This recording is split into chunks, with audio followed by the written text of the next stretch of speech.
Hello. Welcome to another Friday conversation with experts. My name is Mara Kaufman, and I'm the CEO and co-founder of Brain Trust. We are a platform where parents can connect with certified teachers and learning specialists for private tutoring. And today I am here with Dr. Alison Locker, a psychologist, and we are going to be talking about parent coaching and ways to support parents with parenting, which has endless challenges. So it will be good to learn from her expertise. And I'll pass it over to Alison to introduce herself a little bit more and tell us a bit about her backgrounds before we Hi, thanks. It's a pleasure to be here. I am currently in private practice, and my practice is called Little House Calls. I work with another psychologist, Rebecca Hirschberg, and my office is in Tribeca, hers is in Columbus Circle. And I had worked for a decade as in early learning centers as a nursery school psychologist, and also had a private practice where I was seeing young children for play therapy, and really shifted my practice, which is almost all now work with parents. It became obvious sort of over the couple of decades I've been doing this, that really the most effective way to work with children and to shift challenging behaviors is by working with their parents. So my practice now is almost exclusively with parents. So what exactly, I feel like there's a lot of people that call themselves a parent coach, but what exactly does a parent coach do, and how does your background as a psychologist influence the work that you do coaching and supporting parents? Right. I would say my work, it's a little, well, there's certainly pragmatic tools that I work with parents. I am a clinical psychologist with an expertise in early childhood and parenting. So it's not exactly coaching. It's more working. Parents generally come to me because children are tantruming or having trouble in school or quote unquote not listening. And so in the work that we do, I work kind of at the level of the pragmatic and address behaviors, but also try to kind of get underneath those behaviors to figure out what the roots are. And in figuring out the roots, that actually tends to shift behaviors more effectively than kind of behavior management. So I really am working through the lens of a clinical psychologist, with actually my expertise is in attachment theory and very early childhood. And so coming at it from that lens, sort of listening for ways to shift the parent-child dynamic.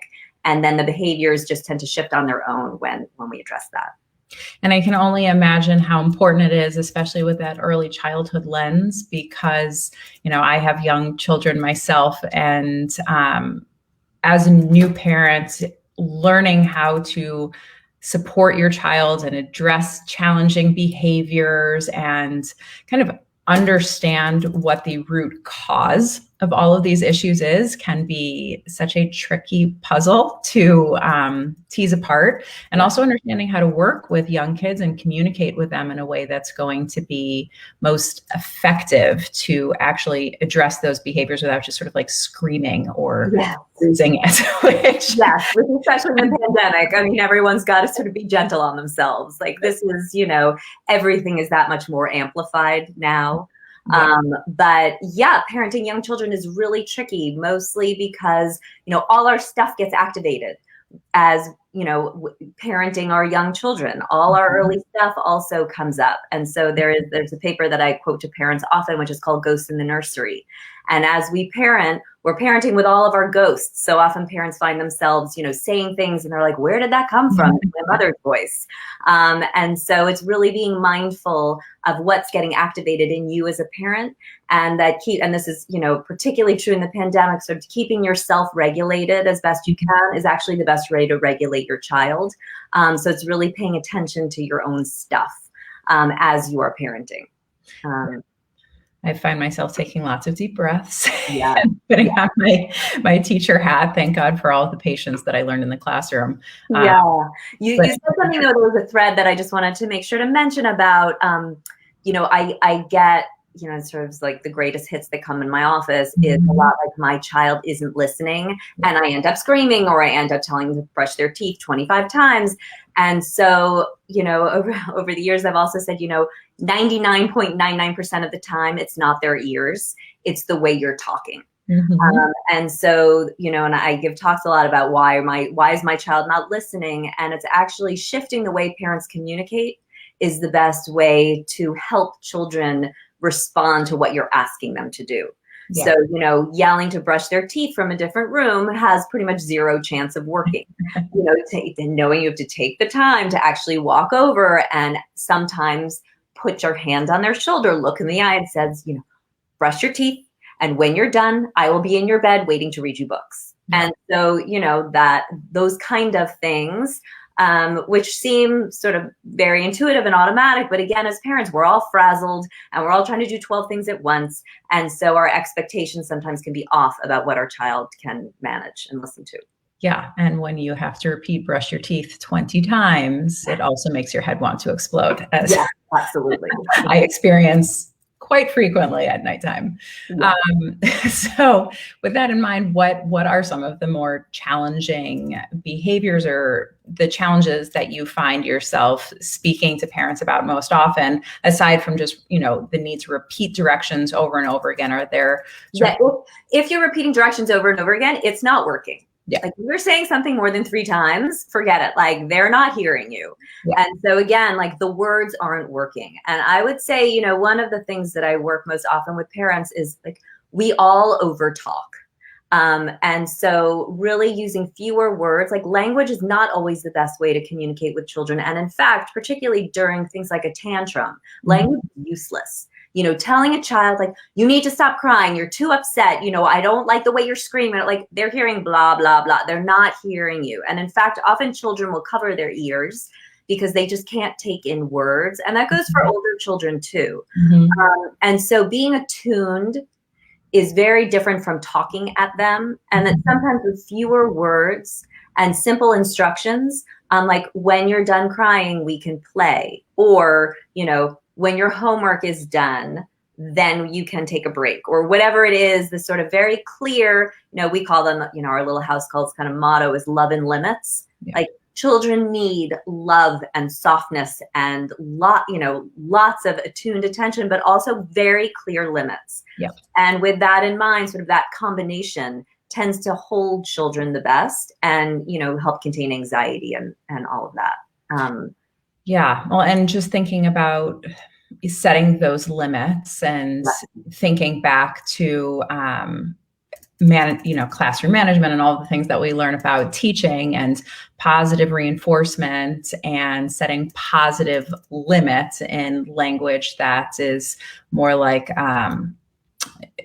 encouraging rather than all of these do not type of words, I know is something that is the better approach for getting your message across and for helping to set sort of rules for kids. But at the same time, it can be so hard to get the response you want, even when you set limits with a positive thing like, this can be the reward if you do X, Y, and Z, rather than taking something away as a punishment if a child doesn't follow through with something.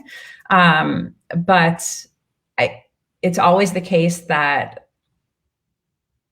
it can be difficult to find the right balance between those two things because some kids simply won't respond to the positive encouragement, no matter how positive you try and be. Right. And I always teachers are so masterful. It's way easier when it's not your own child, but the idea that you're always holding out a carrot. I mean, consequences are important. If a child, hits his younger brother and makes him cry and hurts him, obviously they have to sort of take a break and calm their body, and there needs to be a consequence, but consequences don't shift behavior.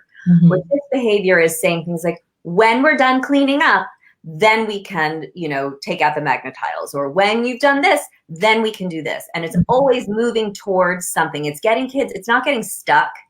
It's parents often get into a battle, like go clean your room.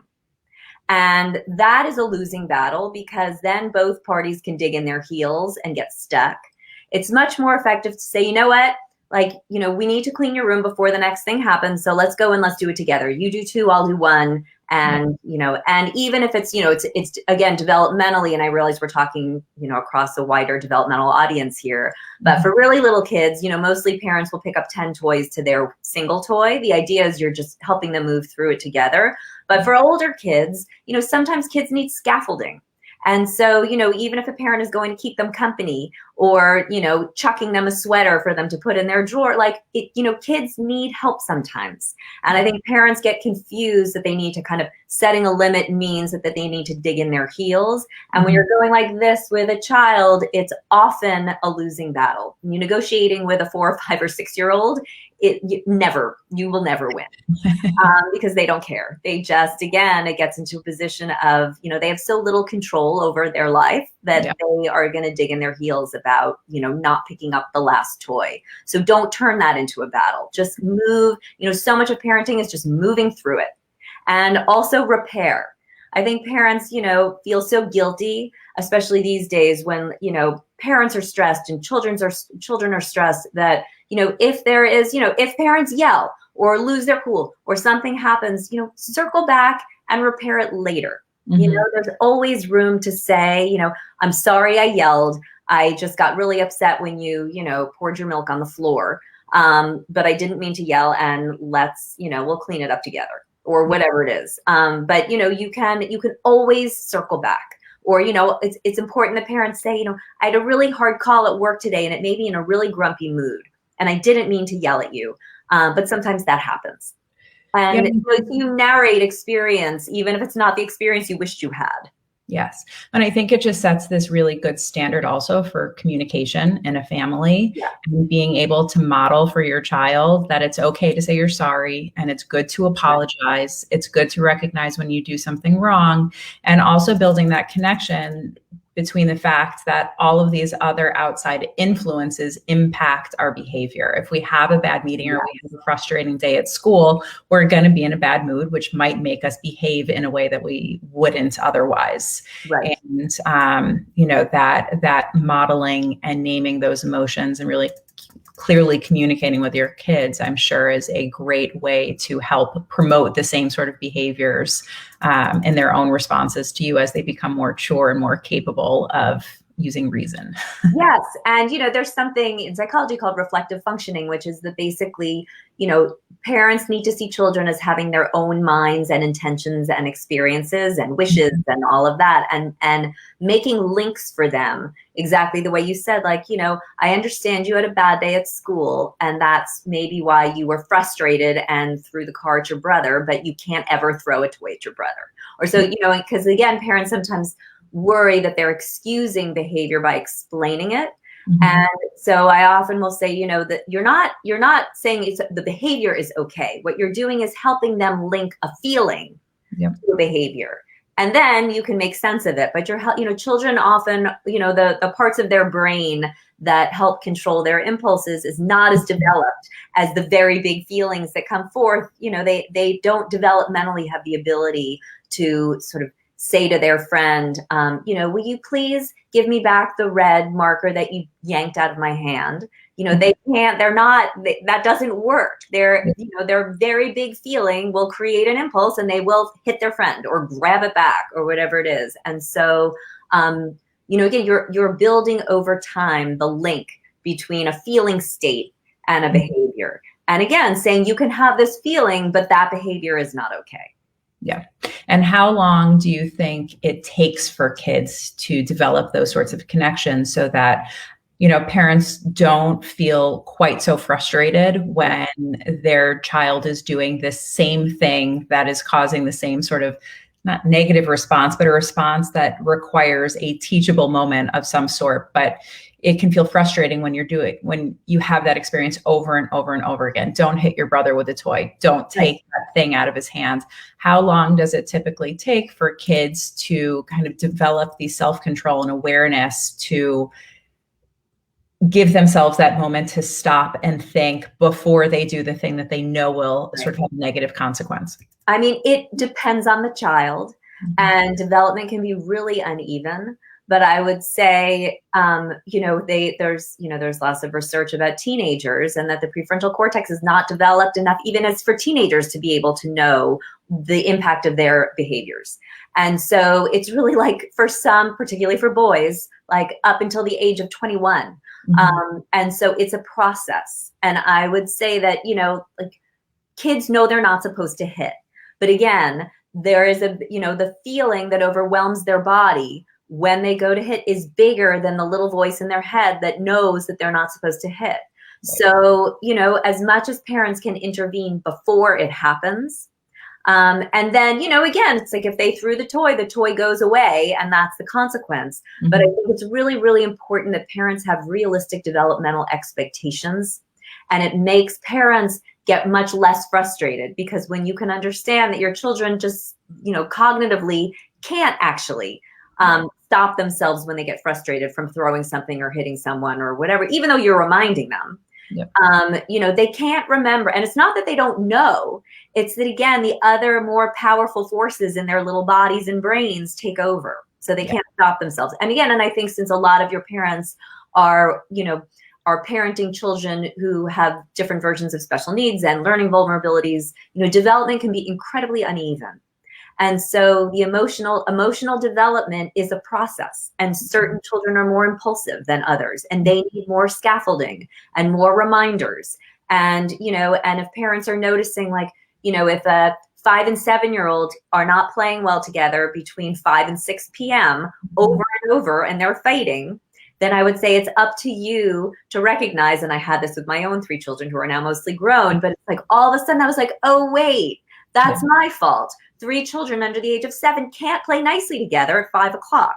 Yeah. So, one comes with me and one goes to, do puzzles, and one goes somewhere else. And so I think parents being mindful that the best way to stop a tantrum is to walk 6 steps back and do something different before it happens. Because once you're in it, whether there's a meltdown with an older child or a tantrum with a 4-year-old, like, there's not a lot you can do. There are better and worse tools, but it's already too far gone. You just have to then move through it and do the best you can. But I think it's parents being mindful of, what is my child capable of managing? And, probably at this point, not school and a play date, or, non-COVID times, like school plus a play date plus, a tutor plus after school ice skating, like, too much. Yeah. And so, if they're melting down, it's like, that's why. Yeah. So really knowing your particular child and setting them up for success, and sometimes doing less and allowing more space for just quiet playtime, and whatever it is the best antidote for a tantrum. So, it's thinking 12 steps back when you're trying to figure out why a child reacted a certain way. Yes. And, one of the questions that I feel like it's so helpful to ask experts in the field is when a parent can identify, or how a parent can identify if and when they need the support of somebody like you to kind of navigate the challenges that their child is facing. Because, for parents, there's always that question of, is this developmentally appropriate? Is this normal, or is it not normal? And are there any sort of specific guidelines or markers or milestones or experiences that you think would be a good indicator that a parent should reach out to a professional like yourself to get some additional support? Yeah, I think the way that we practice is some parents I work with for 1 session, some parents I work with every week, some parents I work with once every 6 months. And so it's really sort of in the moment when, child development is bumpy. And I would say kids hit developmental bumps all the time. And so, a practice like mine is really meant as a resource of just, a parent saying, like, I'm losing my mind. I'm yelling all the time. I don't know what I'm doing wrong. Like, what is happening here? And then I kind of dive straight in and say, okay, I want to know exactly what's happening in this moment. And then, and then I sort of go back and say, what was your child like as a toddler? Or what were they like as an infant? Or how did they soothe themselves? And sort of toggling back and forth between what's happening in the moment and what's happening before. I would say that's for any parent at any time, a one-shot session of just like, how do I nudge, my dynamic back on track.